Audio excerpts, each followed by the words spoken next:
Trader, what do we have? We have the big, what? NASDAQ Composite. That's right.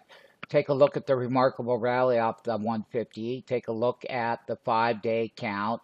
We're at the top of the channel. That means that as we look forward, we have higher risk. It's going to take more to keep this market moving. The counter rally would be right up here at the top. That's going to be the resistance right there.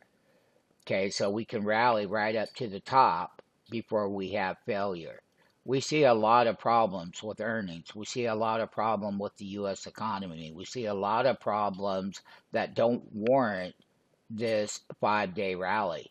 It does not.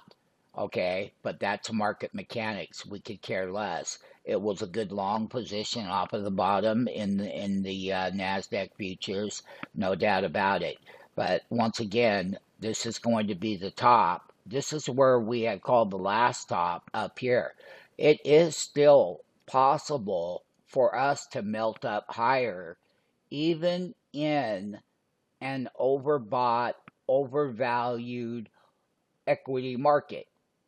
It's right here. It tells us a clear story.